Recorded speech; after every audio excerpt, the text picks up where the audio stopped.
Hello everyone, welcome है आपका फिर से मेरे यूट्यूब चैनल पे जिसका नाम है स्टडी विथ मनीष मास्टर। मैं इसके कई नाम बुलाता हूँ तो नाम से कंफ्यूज मत होना, ठीक है। जो भी है, मैंने तीसरा जो टॉपिक बताया था उसके बारे में आज हम बात करेंगे ड्राफ्ट कमेटी के बारे में, ठीक है। जैसे कि आपको पता है कि जो ड्राफ्ट कमेटी जिसे बोला जाता है क्या, प्रारूप समिति, इसके जो अध्यक्ष थे डॉक्टर भीमराव अंबेडकर थे। डॉक्टर भीमराव अम्बेडकर की अध्यक्षता में गठित है जो कमेटी बनी थी प्रारूप समिति, संविधान सभा की सबसे विशिष्ट समितियों में शामिल थी। इसका गठन 29 अगस्त 1947 को हुआ था, ठीक है। मोस्ट इंपोर्टेंट है भाई, 29 अगस्त 1947 को। इसमें 7 सदस्य थे। इनकी प्रमुख जिम्मेदारी संविधान सभा का प्रारूप निर्धारित करना था। संविधान सभा में डॉक्टर अंबेडकर का निर्वाचन बंगाल प्रांत से हुआ, लेकिन विभाजन के कारण वह क्षेत्र पूरी पाकिस्तान में चला गया, इसलिए डॉक्टर अंबेडकर का पुनः निर्वाचन बम्बई से हुआ था, ठीक है।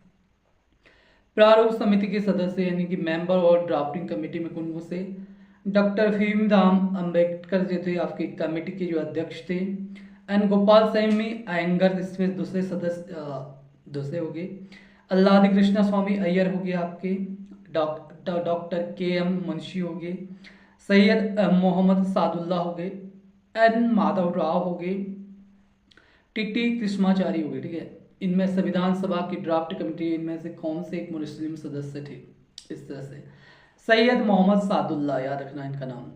और जो मैंने कहा एन माधव राव 6 नंबर के ना, इन्होंने जो है आपके बी एल मित्रा की जगह ली थी, क्योंकि उन्होंने जो है स्वास्थ्य कारणों से त्याग पत्र दे दिया था, ठीक है। जबकि टीटी कृष्णाचार्य आपके 1948 में टीपी खेतान की जो मृत्यु हो जाती है उसके पश्चात आपके किसको बनाया गया था, टीटी कृष्णाचार्य को, ठीक है। याद रखना, डीपी कृष्णाचार्य की जो आपकी डेथ हो जाती है उसके बाद, ठीक है। उसके बाद नेक्स्ट आपका तृतीय वाचन के बारे में, ठीक है।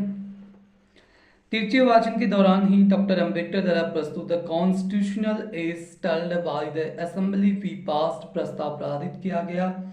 इस प्रस्ताव को 26 नवंबर 1949 को पारित किया गया।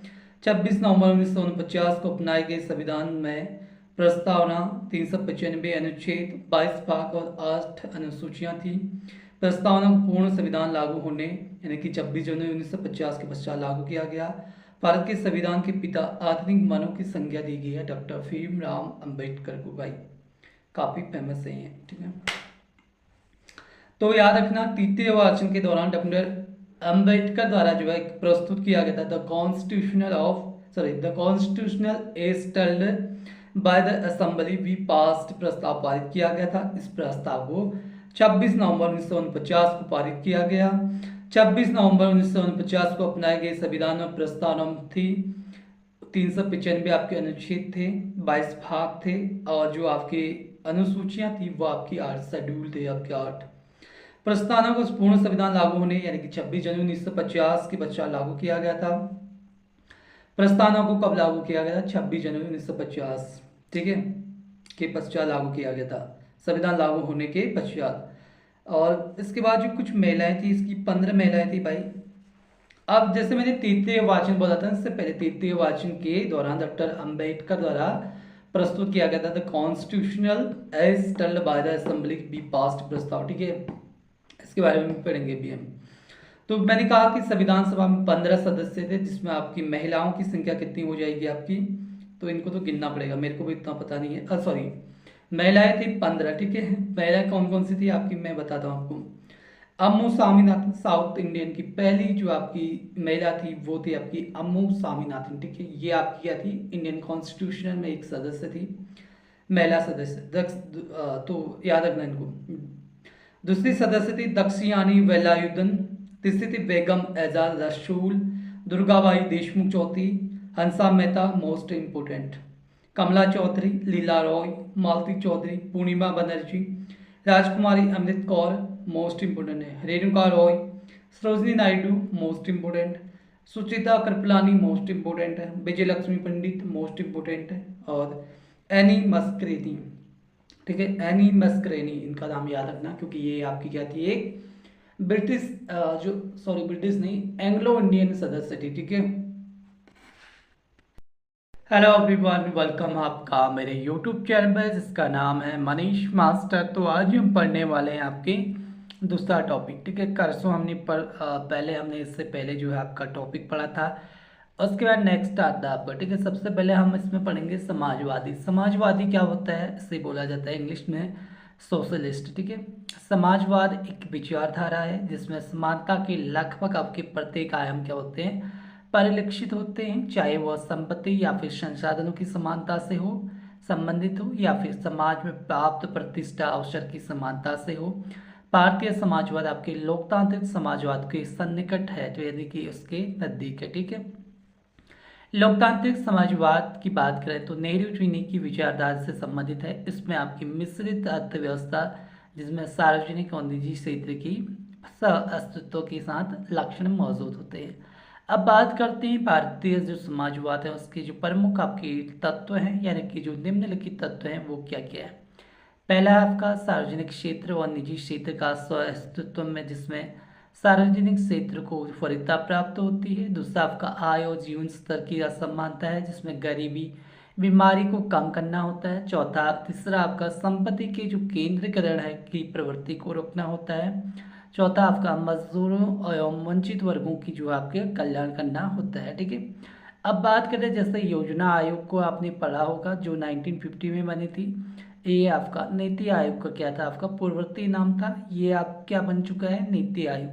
2015 से 1 जनवरी 2015 से आपके नीति आयोग बना। नीति आयोग क्या आपका लोकतांत्रिक समाजवाद के उद्देश्यों की प्राप्ति को दर्शाती है, ठीक है। और योजना आयोग भी वही था। अब हम बात करते हैं पंथ निरपेक्ष की, जिसे बोलते हैं सेकुलर। तो मूल रूप से जो भारतीय संविधान है उसमें यह शब्द भले ही ना रहा हो, किंतु भारतीय समाज प्रारंभ से अपनी बहुसांस्कृतिक विरासत को सौहार्दपूर्ण आपके तरीके से संजोए हुए है, ठीक है। पंथ निरपेक्षता से तात्पर्य धर्म और राजनीति का अलगाव है, अर्थात राज्य का अपना कोई राजकीय धर्म नहीं होगा और ना ही कोई धर्म के नाम पर किसी भी नागरिक के साथ किसी भी प्रकार का भेदभाव किया जाएगा। भारत में मूल अधिकारों के तहत प्रत्येक व्यक्ति को धार्मिक मामलों में संरक्षण प्राप्त है, जो आपके आर्टिकल 25 से लेकर 28 तक आता है। किसी भी धर्म की तुलना में संवैधानिक सर्वोच्चता को जो है वरीयता प्राप्त है। यही कारण है कि जो बहुधर्मावलंबी होते हैं भारतीय समाज में प्रत्येक धर्म को जो है धर्म के प्रति समान आदर एवं सौहार्दपूर्ण व्यवहार परिलक्षित होता है। पंथनिरपेक्ष शब्द का जो प्रस्तावना में नहीं था, 42 संविधान संशोधन 1976 द्वारा प्रस्तावना को शामिल किया गया। अब पढ़ते हैं हम जिसका नाम है आपका लोकतंत्रात्मक, जिसे हम कहते हैं डेमोक्रेटिक, ठीक है। तो लोकतांत्रिक व्यवस्था में अभिप्राय शासन संचालन की शक्ति या संप्रभुता भारत की जनता में नहीं थे। लोकतंत्र एक प्रक्रियागत प्रणाली है जिसमें नए आयाम जुड़ते चले जाते हैं और व्यवस्था को अधिक जीवंत बनाते हैं। लोकतंत्र की मुख्यतः दो प्रकार है, प्रत्यक्ष लोकतंत्र तथा अप्रत्यक्ष लोकतंत्र। प्रत्यक्ष लोकतंत्र में जनता शासन में सीधी भागीदारी निभाती है, जैसे स्विट्जरलैंड है। प्रत्यक्ष लोकतंत्र में जनता के पास कुछ ऐसे प्रमुख औजार या फिर शस्त्र हैं जिनका प्रयोग कर लोकतंत्र और निखरता है। ये है आपकी परिप्रेक्ष्य, पहल, प्रत्यावर्तन, जिसे प्रत्याशी भी कहा जाता है, यानी कि जो प्रत्याशी को वापस बुलाना, ठीक है।